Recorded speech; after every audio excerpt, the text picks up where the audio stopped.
গল্পের নাম খোঁজ। গল্পটি লিখেছেন অনিন্দিতা। মেয়ের মুখটা ধুয়ে নিয়ে আসুন, নইলে বুঝবো কিভাবে গায়ের রংটা আসলে কি। আজকাল যা যুগ পড়েছে, পেন্ট মেখে সবাই সুন্দরী। আপনারা অজগাঁয়ে থাকেন তো কি, আজকাল সবার হাতে মোবাইল, আর মোবাইলের দৌলতে সবাই সব জানে। একটা মিষ্টি হাতে তুলে নিয়ে মোলায়েম কণ্ঠে ছেলের মা বলে উঠলেন। মনে হলো বলি, সবাই যখন সব জানে, তাহলে আর এই অজগ্রামে গরিবের ঘরের মেয়েকে দেখতে এলেন কেন? সবার সামনে অপমান করবেন, আর তাদের উপায় নেই বলে সেই অপমান সইতে বাধ্য হবে সেজন্য। কিন্তু বুক ফাটলেও মুখ ফাটে না। বাবার মুখের দিকে চোখটা আপনা আপনিই চলে গেল। অসহায়তা হতাশা মিলেমিশে ভাঙাচোরা মুখটা বড্ডই করুণ লাগছে। বাবাও আমার দিকেই তাকিয়েছিলেন। থমথমে স্বরে বলে উঠলেন, মুখটা ধুয়ে আয় মা, ওরা চাইছেন। জানতাম মুখ ধুয়ে এলে বিশেষ কোনো পরিবর্তন হবে না। হবে কিভাবে? গরিবের মেয়ের প্রতিদিন ভালো মতো খাওয়া জোটে না তো পাউডার লিপস্টিক জুটবে কোথা থেকে? সব জেনেই এরা এখানে বিয়ে সম্বন্ধ করতে এসেছেন কেন কে জানে। বোধহয় ভেবেছেন বিয়ে করে আমায় উদ্ধার করে দেবেন। বড় লোকের উচ্চবিত্ত ছেলে বলে কথা, প্রচুর টাকা ইনকাম নাকি। শহরের বুকে নিজেদের দুটো ফ্ল্যাট। ঘটক মশাই বাবাকে বলেছেন, আমি নিজে কানে শুনেছি। অবশ্য চেহারাপত্র দেখেও সেটা বোঝা যায়। উজ্জ্বল ঝকঝকে, দামি বড় গাড়িখানা মেঠো রাস্তায় ঢুকতে দেখে গ্রামের লোকজন বলাবলি করছিল, অত বড় গাড়ি আগে কখনো দেখেনি তারা। এ যে বিশাল বড় লোক। ছেলের মায়ের গায়ে দামি দামি সোনার গয়না, ছেলের পরনের আরমানি স্যুট বারবার যেন সে কথারই ইঙ্গিত দিচ্ছে। ব্র্যান্ডেড পোশাক আজ অবধি গায়ে না তুললেও ব্র্যান্ডেড জিনিসপত্র আমি চিনি, নামও জানি। ওই যে মোবাইলের দৌলতে। মুখ ধুয়ে এলাম। শাশুড়ি খুঁটিয়ে দেখলেন, সংক্ষেপে বললেন, আমার পছন্দ হয়েছে। মা ছেলের সংসার আমাদের। আমার পছন্দই শেষ কথা। ছেলের দিকে তাকালেন, ইশারা হলো বোধহয়। তুমি কি একবার আলাদা করে বর্ণালীর সঙ্গে কথা বলে নিতে চাও? ছেলে হিমেল দত্ত ঘাড় নাড়লেন। আমার দিকে তাকিয়ে মৃদু হেসে বললেন, চলুন বর্ণালী, আমরা বরং বাগানে গিয়ে কথা বলি। আমি অবাক। ভাবিনি বাড়ির পিছন দিকে আমার নিজের হাতে গড়া ছোট্ট বাগানের উপর তার নজর পড়েছে। মনে হয় বাবা যখন বাড়ি দেখাতে নিয়ে গিয়েছিল তখনই দেখেছে। হিমেলের মায়ের অবশ্য এত ছোট্ট বাড়ি মোটেও পছন্দ হয়নি। মুখের উপর বলছিল না সেটা। এ তো দেখছি খুবই ছোট্ট, চারপাশে জমি জায়গাও বিশেষ নেই। গ্রামের বাড়ি তো অনেক বড় হয় শুনেছি, জমি জায়গাও থাকে অনেক। বাবা করুণ হেসে বলেছিলেন, ভাগ্যের মারে এখানে এসে আস্তানা গাড়তে হলো। শিমুলের আত্মীয় বলে একটু কম টাকায় বাড়িটা পেয়েছি, নইলে আমার আর সাধ্য কি।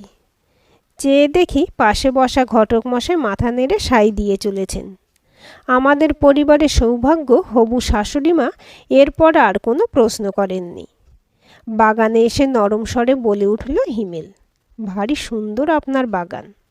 পরিচর্যা করতে কষ্ট হয় নিশ্চয়ই? তা একটু হয়। তেমন সারটার তো খুব একটা দিতে পারি না, কিন্তু যখন ফুল ফুটে চারপাশে ভর্তি হয়ে যায় দেখতে ভারী ভালো লাগে জানেন। হালকা হাসলাম আমি। মনে মনে বুঝলাম সে আমার জড়তা কাটানোর চেষ্টা করছে। সামান্য থেমে বললাম, আসলে বাবারা আমার দুজনেরই উপায় নেই। উপায় থাকলে আপনাকে বিয়েটা নাকচ করতে বলতাম, কিন্তু আমার সৎ মা চায় যে কোনো উপায়ে বিয়েটা হোক। অবাক হিমেল বলল, কেন? আপনার বিয়ে? বিয়ে হলে তবেই তো আমি এই বাড়ি থেকে বিদায় হব। তখন এই বাড়ির পুরো মালিকানা সৎমার ছেলে দীপেন পাবে। সে এখানকার চটকলে কাজ করে, সপ্তাহে সপ্তাহে আসে। সৎমার মুখের উপর কথা বলার সাহস বাবার নেই।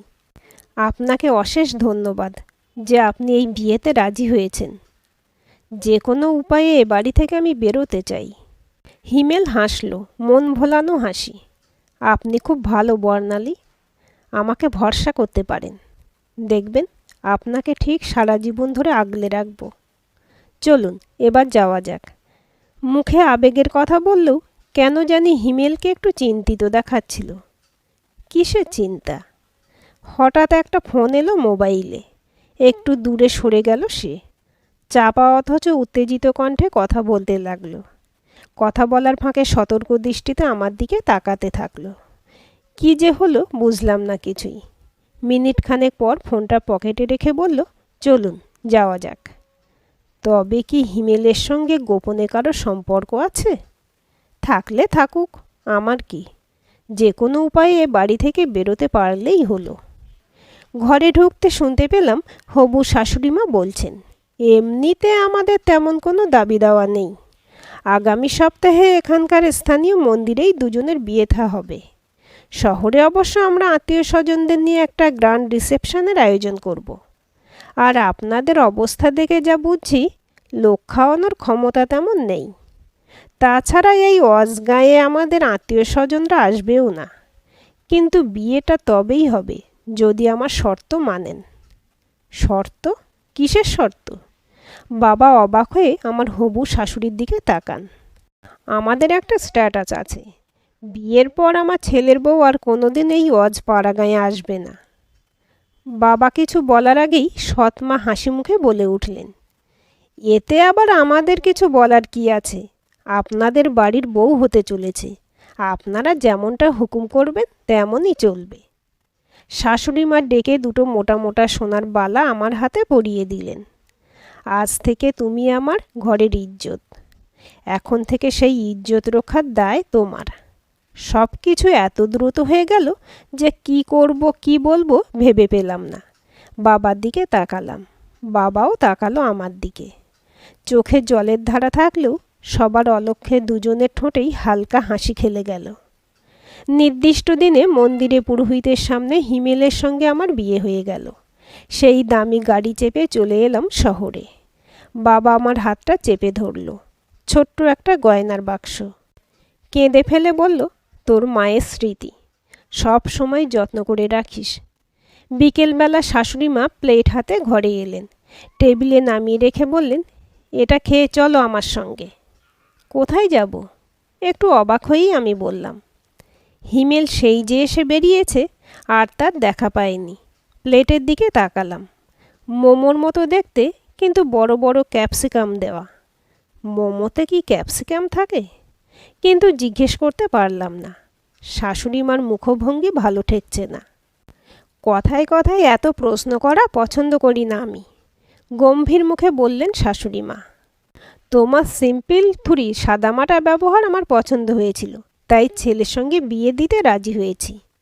এর মানে এই নয় যে আমার বাড়িতে দাঁড়িয়ে তুমি আমাকে প্রশ্ন করার অধিকার পেয়ে গেছো। ভবিষ্যতে কথাটা মনে রাখলে ভালো হবে। শোনো, কাল তোমার রিসেপশনের আয়োজন করেছি। কিছু অতিথি আসবে। তারা সবাই আমাদের পরিচিত। তোমার সঙ্গে তাদেরও চেনা জানা হবে। এটুকুই। হাসি মুখে অভ্যর্থনা করবে। বাড়তি কোনো কথা বলার দরকার নেই। যেটুকু বলবো সেটুকুই করবে। বুঝতে পেরেছ কি? ভালো কথা। তোমার নামটা যেন কি? বর্ণালী। বর্ণালী রায়, সরি বর্ণালী সেন, আজ থেকে। শোনো, তোমার ভোল বদলের সঙ্গে নামটাও বদল হবে। এই নাম আমার পছন্দ নয়। যেখানে নিয়ে যাচ্ছি চলো আগে, দেখি মাজা ঘষা করে কেমন দাঁড়ায়।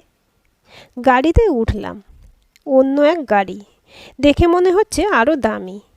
কালো কাঁচ দেওয়া। রাস্তার চারপাশের কিছুই দেখা গেল না। 1-1.5 ঘন্টা পরে গাড়ি থামলো একটা বড় পার্লারের সামনে। চকচকে ঝকঝকে। নামটা পড়তেও পারলাম না। এত তাড়াতাড়ি শাশুড়িমা আমায় নিয়ে ভেতরে ঢুকে গেলেন। ঢোকার সময় শাশুড়িমা ঘোমটা দিলেন কেন বুঝলাম না। শহরের লোকজন আধুনিক, এখানে কেউ ঘোমটা দেয় নাকি? চেয়ে দেখলাম 4-5টা মেয়ে নিচে কাজ করছে। একজন সুন্দরী রিসেপশনে বসে আছে। পুরোটাই কাঠ আর টাইলসে মোড়া। ফলস সিলিং দিয়ে মৃদু আলো পড়ে টাইলসগুলো চকচক করছে। রকমারি প্রসাধনীর মৃদুমন্দ সৌরভ ভেসে বেড়াচ্ছে বাতাসে। কাস্টমারদের চেহারা দেখে বুঝলাম সবাই বেশ পয়সাওয়ালা। অবশ্য পয়সাওয়ালা ঘর না হলে এত বড় পার্লারে সাজাগোজার খরচ মেটাবে কিভাবে? হাঁ করে দেওয়াল জোড়া আয়নাগুলোর দিকে তাকিয়েছিলাম। সারা ঘর জুড়ে খোঁপা করা অল্প বয়সী এক গ্রাম্য বধূর ছবি, মাথা ভর্তি সিঁদুর। আসলে সমস্ত দেওয়াল জুড়ে আয়না লাগানো যে। পার্লারে আসা লোকজন অবাক হয়ে দেখছিল আমাকে, যেন কোনো সার্কাসের ক্লাউন পথ ভুলে এখানে ঢুকে পড়েছে, এমনই তাদের হাবভাব। চাপা গলায় শাশুড়িমা বললেন, চলে এসো। সিঁড়ি দিয়ে তার পিছু পিছু উঠে এলাম দোতলায়। দোতলায় একটা মাত্র ঘর, শীততাপ নিয়ন্ত্রিত। আমাকে বাইরে দাঁড় করিয়ে রেখে শাশুড়িমা ভেতরে ঢুকলেন। দরজায় সামান্য একটু ফাঁক, সম্ভবত উত্তেজনায় পুরোটা বন্ধ করতে ভুলে গেছেন। আমি কান পেতে শুনতে লাগলাম বন্ধ দরজার ওপাশে কি বলছে দুজনে। আপনি যেমনটা চেয়েছিলেন ঠিক তেমন মেয়েই পেয়েছি। লোকটা কাজের, আগেই বলেছিলাম। রিসেন্টলি পুলিশ বড্ড সক্রিয় হয়ে উঠেছে, তাতে আমাদের ব্যবসায় বেশ কিছু লোকসান হয়েছে। তার উপর দুটো মেয়ে বোকার মতো পুলিশের পাতা জালে ধরা পড়ে গিয়ে ছড়ানো নেটওয়ার্কেও কিছু সমস্যা দেখা দিয়েছে। আশা করছি এই মেয়ে পরিস্থিতি ঘুরিয়ে দিতে পারবে। একেবারে সাদামাটা চেহারা, বারবার দেখলেও সন্দেহ হবার কোনো সম্ভাবনা নেই। দেখতেও মন্দ নয়, চেহারার মধ্যে বেশ একটা মাটির সোঁদা গন্ধ আছে। তবে চাইলে অন্যরকম লুকেও এক্সপেরিমেন্ট করতে পারবেন। তবে একেবারে আনপড়, গাঁওয়ার মতো। আপনাকে ট্রেনিং দিয়ে নিতে হবে। সেটা আমি বুঝে নেব, তোমার এত কথা বলার দরকার নেই। অনেকবার তোমায় বলেছি বকবক না করে মুখ বন্ধ রাখতে। নিয়ে এসো ওকে, গম্ভীর মুখে হুকুম হলো। শাশুড়িমার মুখটা ছোট হয়ে গেছে। দরজা খুলে দেখলেন আমি চেয়ারে বসে ঝিমোচ্ছি। ইশারায় ডাকলেন। আমি ওকে আসতে দেখে আগেই দরজার সামনে থেকে সরে গিয়েছিলাম। মধ্যবয়সিনী মহিলার ব্যক্তিত্ব দেখে আমি পুরোই হতবাক। সুন্দরী না অসুন্দরী এক নজরে এসব কথা মনেই এলো না। কেবল বুঝলাম ব্যক্তিত্বের ছোঁয়া বুঝি মানুষকে এমনই আকর্ষণীয় করে তোলে। লম্বা দীঘল চেহারা, চোখে মোটা ফ্রেমের চশমা, দীর্ঘ গ্রীবা, টানা টানা চোখ, তীক্ষ্ণ নাক, পাতলা ঠোঁট। আমার দিকে তাকিয়ে মৃদু হাসলেন। আজ থেকে তোমার ট্রেনিং শুরু হবে। একটু আগে ভদ্রমহিলার বলা কথাগুলো আমার মনে পড়ে যায়। এরা কি যেন একটা ব্যবসার কথা বলছিল তখন, কিন্তু আমি তো ব্যবসার কিছু বুঝি না। বোবা চোখে তাকিয়ে থাকি ভদ্রমহিলা এরপর কি বলেন তা শোনার জন্য। তোমায় কিছু ব্যাগ বা বাক্স দেওয়া হবে বিভিন্ন কলেজ আর নাইট ক্লাবে পৌঁছে দেওয়ার জন্য। কাজটা তেমন কিছুই নয়, তবে তার জন্য কয়েকটা জিনিস তোমায় শিখতে হবে। কিছু শব্দ, কিছু বাক্য, আর কিছু সাইন। ও, সাইন বোধহয় বোঝো না তুমি, ইশারা বোঝো নিশ্চয়ই। সেটাই। কলেজের ক্ষেত্রে সামান্য মেকওভার হলেই হবে, কিন্তু নাইট ক্লাবে ঢোকার জন্য আপাদমস্তক ভোল বদলাতে হবে। সে হয়ে যাবে। উঠে দাঁড়িয়ে খোঁপা করা চুলটা খুলে দিলেন। কোমর অবধি চুল আমার লুটিয়ে পড়ল। মুঠো করে গোঁজ ধরে দিলেন এক টান। যন্ত্রণায় কোঁকিয়ে উঠলাম। মৃদু হেসে বললেন, পরীক্ষা করছিলাম আসল না নকল। ঠিক তোমার মতোই। হিমেলের সঙ্গে বিয়ের সময়ও কাঁপেনি, কিন্তু এই মুহূর্তে প্রথমবারের জন্য আমার বুকের ভেতরটা কেঁপে উঠল। ভদ্রমহিলা চাউনিটা কি নিষ্ঠুর। আমার জন্য এখানে কি অপেক্ষা করছে? এসবই কি বলছেন মা? আপনি যে বললেন কাল আমার বউ ভাত, লোকজন আসবে, অনুষ্ঠান হবে। শাশুড়িমার দিকে এই প্রথমবার চোখ তুলে তাকালাম। দেখলাম তিনি মুখ টিপে হাসছেন। বিয়ে কবে হলো তোমার যে আবার বউ ভাত হবে? লোকজন আসবে উপহার নিয়ে? হিমেল আমাদের লোক। কিছু টাকার বিনিময়ে তোমার সঙ্গে ওর লোক দেখানো বিয়ে হয়েছে। এবার থেকে মন দিয়ে কাজ করো। যা দেখবে যা শুনবে ভুলে যাবে। কোনো প্রশ্ন করবে না। যেমনটা বলবে তেমনটাই করবে। প্রশ্ন করলে বা বেশি কৌতূহল দেখানোর চেষ্টা করলে বাপ ভাইয়ের মুখটা মনে করবে। কেউই প্রাণে বাঁচবে না, আর তার জন্য দায়ী হবে তুমি, কেবল তুমি। আমি কেঁপে উঠি।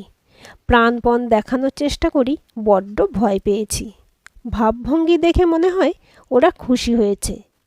ভদ্রমহিলা হেসে বলেন, কলেজে কাজের জন্য এমন একজন সহজ সরল মেয়েরই দরকার ছিল।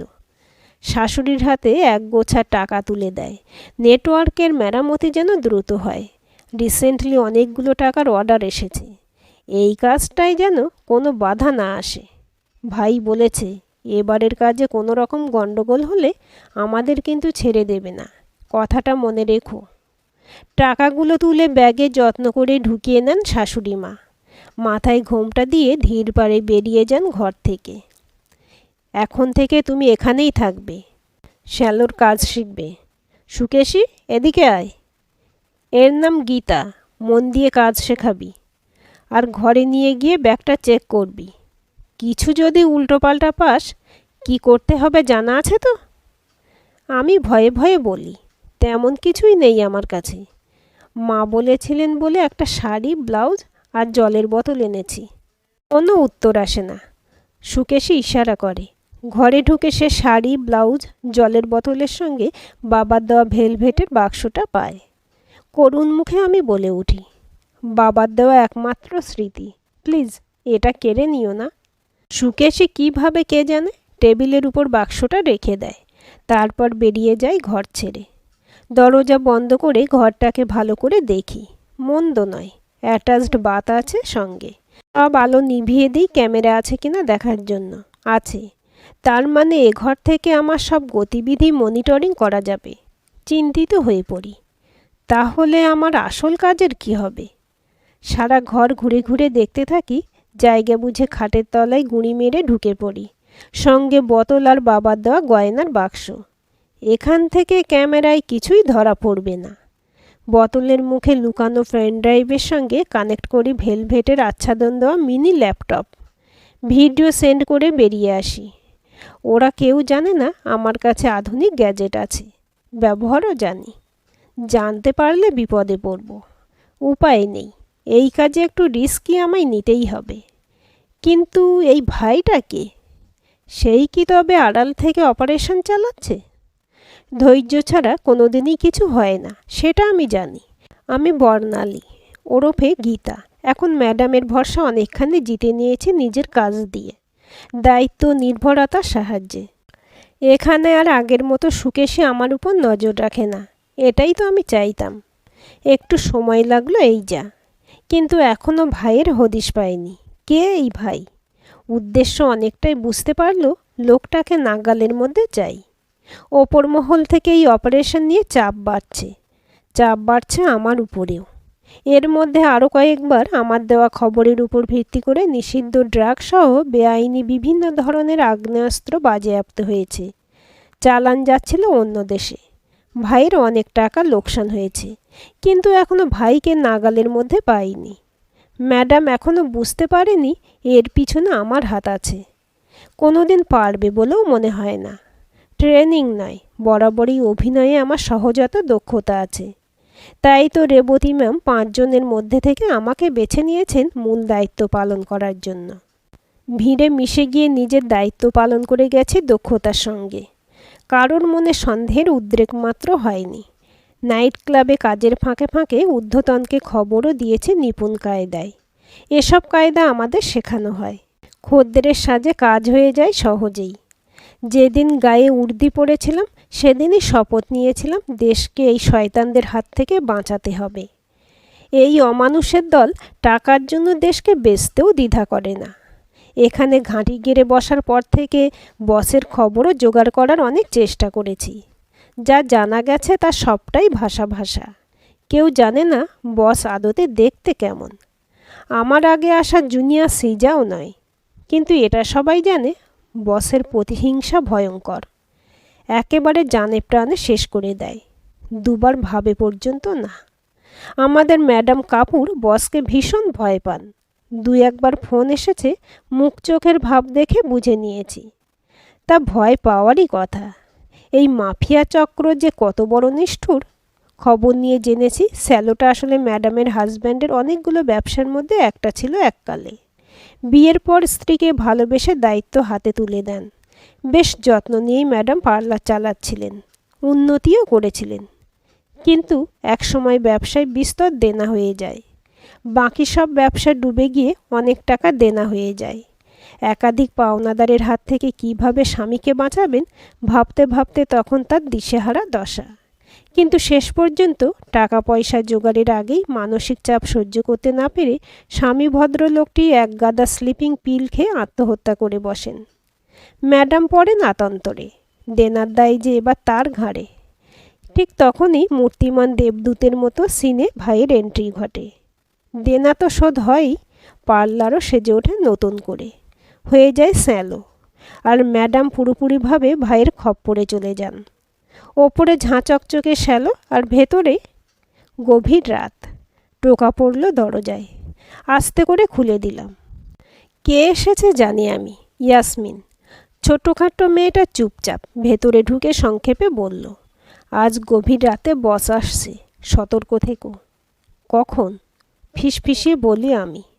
জানা নেই, এত খবর বস দেয় না, তবে এখানেই আসছে এটা নিশ্চিত। আপাতত এটুকুই খবর। ম্যাডামের সবচাইতে বিশ্বাসী সাকরেদ শুকে শিখে নিজের সাজানো রুমে ডেকে পাঠিয়েছিলেন। ওখানেই সব কথাবার্তা হয়েছে। খানিকক্ষণের মধ্যে তোমার আমার শাশুড়ি আর বড় এসে পড়বে। বস ওদেরও থাকতে বলেছে। হিমেল তোকেও বিয়ে করেছিল নাকি? এনিওয়ে, থ্যাঙ্কস ইয়াসমিন, তুমিও প্রস্তুত থেকো। করেছিল, তখন নাম ছিল সৌনক। হালকা হেসে বাউ করে বেরিয়ে গেল ইয়াসমিন। এই শ্যালোতে বর্তমানে যার পরিচয় সৃজা, হেয়ার কাট এক্সপার্ট। আমি ওয়াক্সিং আর পেডিকিওর দেখি। নামি নামি ঘরের মহিলারা নিজেদের সৌন্দর্য বাড়াতে সদা তৎপর। কত কি যে শিখলাম এখানে এসে। মাঝে মধ্যে ভাবি রিটায়ার করার পর একটা স্যালোর ফ্র্যাঞ্চাইজি খুলব। কাজের সূত্রে খানিক ট্রেনিং তো নেওয়া হয়েই গেল। তাড়াতাড়ি ভেলভেটের বাক্সটা খুলে ফেললাম। বাবার দেওয়া স্মৃতি বলে কথা। ব্যাগের গোপন চেন খুলে বার করলাম স্যাটেলাইট ফোন। আজকাল এরা আর আমার উপর নজরদারি করে না। তাছাড়া এই মুহূর্তে ম্যাডামের মন অস্থির থাকবে। সুযোগটা কাজে লাগাতে হবে। কাজেই চিন্তার বিষয় নেই বললেই চলে।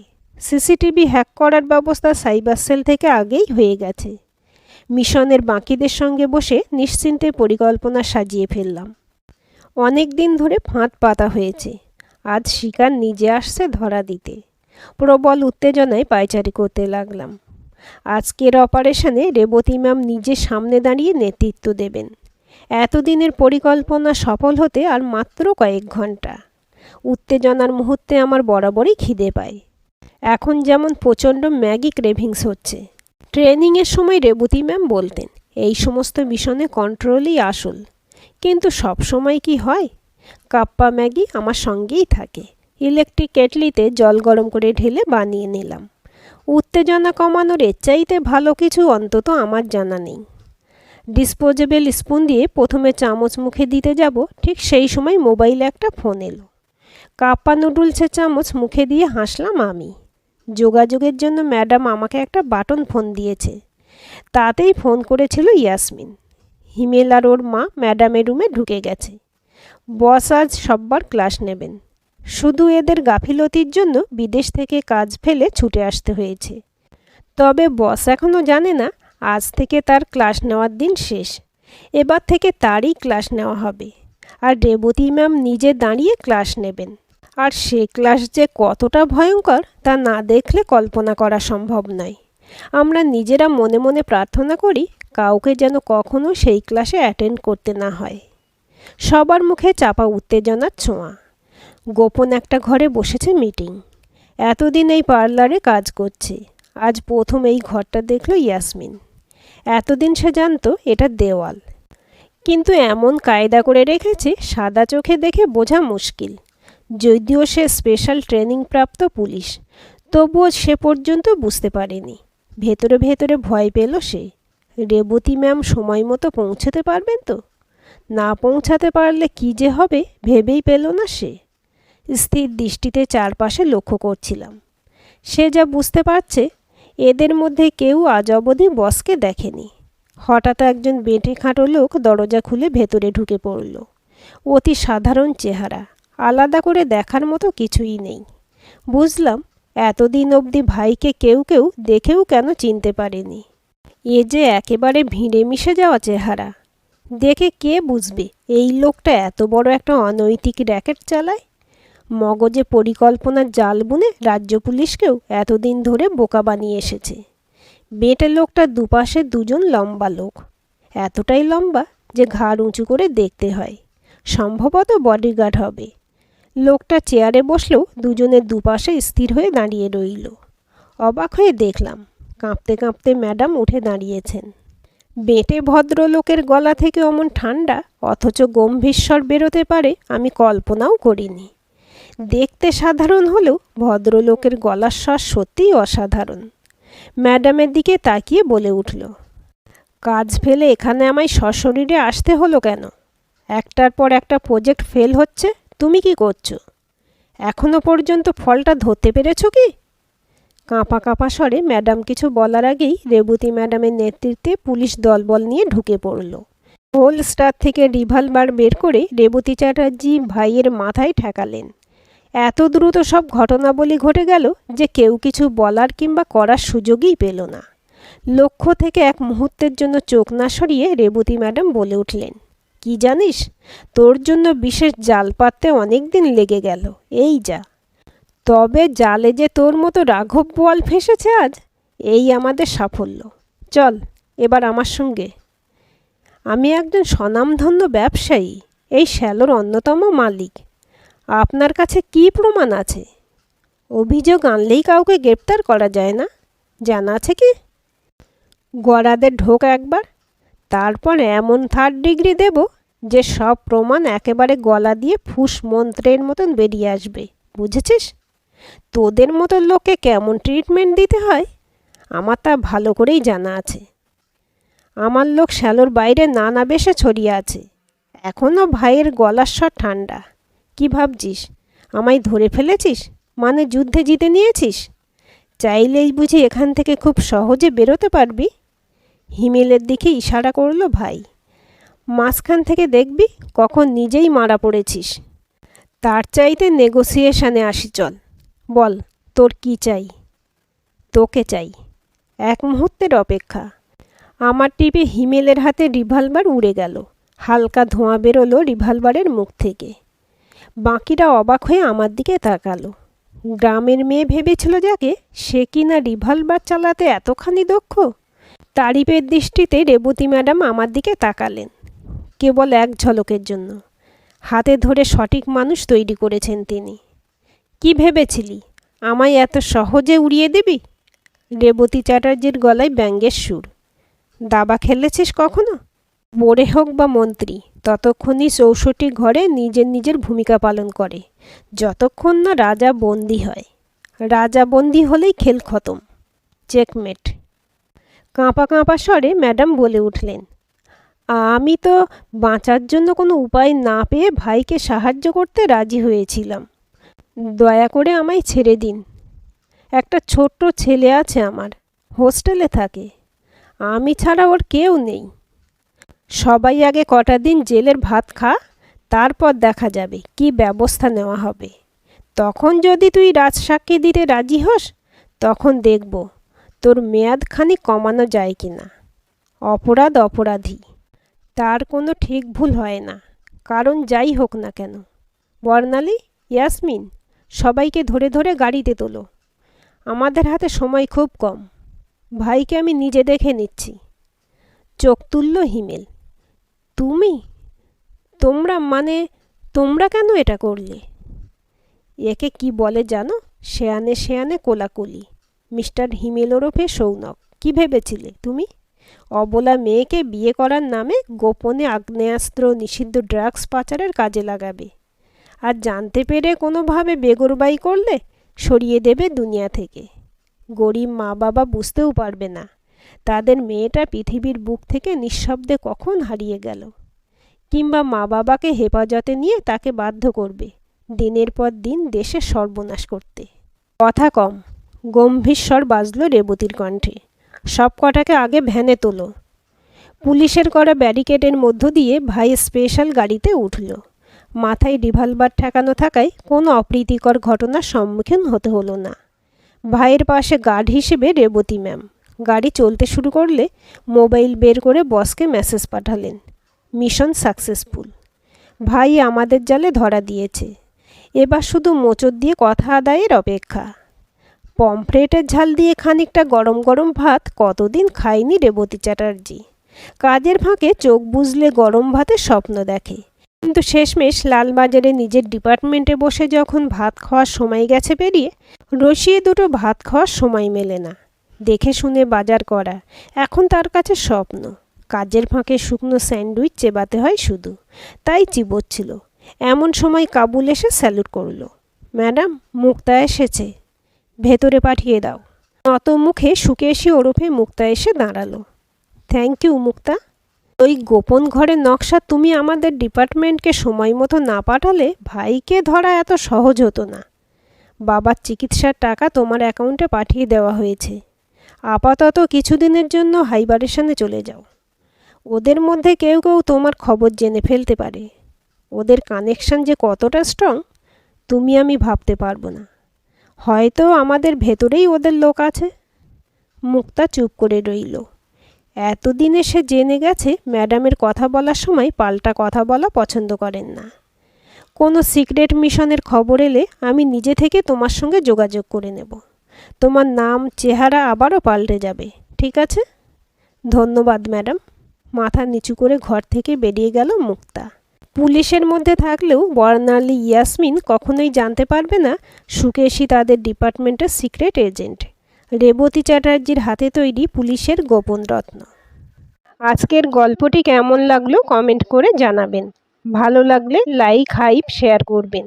আর চ্যানেলটি সাবস্ক্রাইব করে বেল আইকনটি ক্লিক করে রাখতে ভুলবেন না।